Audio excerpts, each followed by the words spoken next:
Ketua KPK Agus Raharjo membantah tuduhan dirinya pernah ikut melakukan lobi-lobi proyek EKTP sewaktu masih menjabat Kepala Lembaga Kebijakan Pengadaan Barang, Jasa Pemerintah (LKPP). Ia menegaskan tidak ada konflik kepentingannya dalam pengusutan kasus korupsi EKTP yang dilakukan KPK. Konflik kepentingan tidak terjadi. Saya tidak pernah melobi orang, saya tidak pernah menjagoin orang. Itu tidak terjadi. Jadi yakinkanlah itu, kata Agus di Institut Perbanas, Jakarta, Rabu, tanggal 15 bulan 3 tahun 2017. Agus mengaku tidak mengetahui jumlah peserta konsorsium yang ikut dalam proyek EKTP.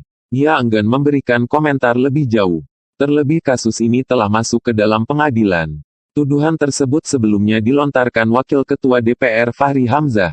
Sebagai Ketua LKPP, Pak Agus itu melobi untuk memenangkan satu konsorsium, kata Fachri Hamzah di Kompleks Istana Kepresidenan, Jakarta, Selasa, tanggal 14 bulan 3 tahun 2017. Lobi-lobi itu, kata Fachri, dilakukan Agus kepada sejumlah pejabat di Kementerian Dalam Negeri. Fachri mengaku mengetahui hal ini dari pejabat Kemendagri yang sudah memberikan kesaksian kepada KPK. Bahkan ada pernyataan yang mengancam, kalau bukan konsorsium, itu yang menang akan gagal. Agus yang ngomong gitu, ucap Fachri. Fachri mempertanyakan kenapa kesaksian yang sudah diberikan oleh pejabat Kemendagri itu tidak dimasukkan ke dalam dakwaan kasus korupsi EKTP yang dibuat oleh Jaksa Penuntut Umum KPK. Jadi dakwaan ini sepihak. Keterangan orang dipotong-potongkan, yang merugikan dia tidak disebut.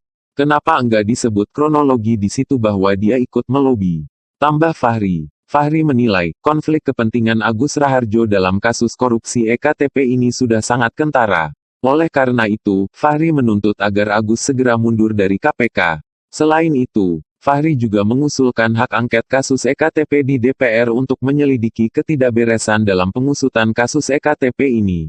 Secara etik, dia sudah enggak boleh ada di situ, ucapnya. Dalam dakwaan kasus korupsi EKTP, banyak pihak yang disebut menerima dana hasil korupsi EKTP tahun 2011 sampai 2012. Korupsi terjadi sejak proyek itu dalam perencanaan serta melibatkan anggota legislatif, eksekutif, badan usaha milik negara, dan swasta. Hingga saat ini, baru ada 2 terdakwa dalam kasus tersebut, yakni mantan-mantan Direktur Pengelola Informasi Administrasi Kependudukan, Direktorat Jenderal Kependudukan dan Pencatatan Sipil Kemendagri Sugiharto, dan mantan Direktur Jenderal Kependudukan dan Pencatatan Sipil, Irman.